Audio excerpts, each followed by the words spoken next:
So my name is Josephine D'Agostino. I go by Josie. I'm a registered social worker and I provide psychotherapy at Life in Harmony, specifically the Bloor West location. My whole career I've worked with women, whether it's cisgendered women or identified women. I specifically enjoy working with women in various transitions of their life, specifically the perinatal period. The perinatal period is the time between pregnancy and up to 1 year postpartum. I specifically work with folks in the perinatal period in the context of mental health and mental health challenges.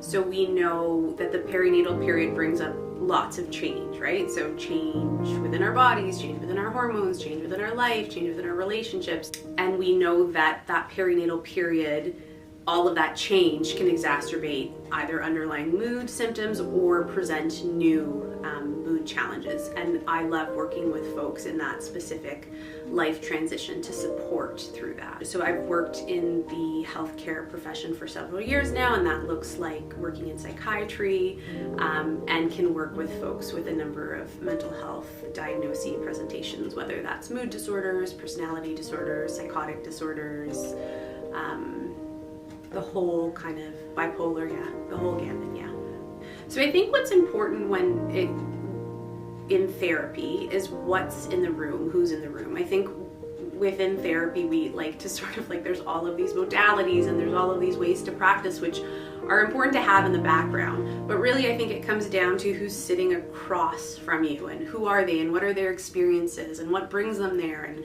how do they experience their challenges, and really understand that person and where they're at and what needs to shift or change or what needs to be processed. And that's really how I practice. I have a number of modalities that guide my practice. I particularly enjoy the acceptance commitment therapy framework. I think there's something really freeing in that type of therapy in which we kind of lose inhibition of all sort of symptoms and we're in it and we're being and we're acknowledging it, and I like that.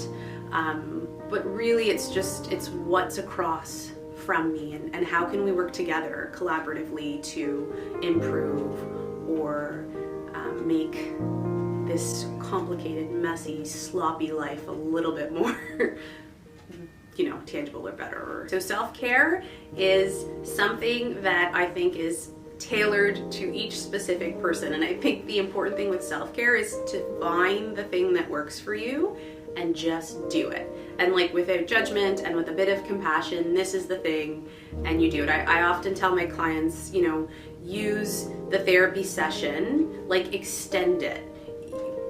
Do self-care before coming to therapy and after. Grab a coffee before, really sit and enjoy that coffee. Take the long way to the office.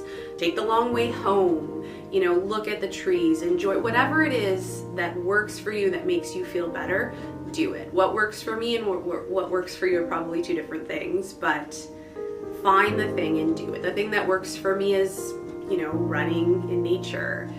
Spending time with my family, finding the levity and humility in the simplest things, and just giggling through life. That's my self-care.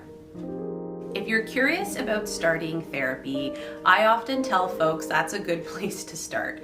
Finding a good therapist and a therapy that fits is like finding a good pair of shoes, hiking shoes, that you're gonna walk the mile. You want to try the shoes on, you wanna see if they're a good fit, you wanna see if they're comfortable.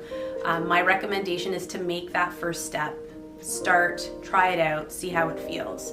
If you're interested, you can always call the Life in Harmony office. You could book online through our website, but make that first step, reach out.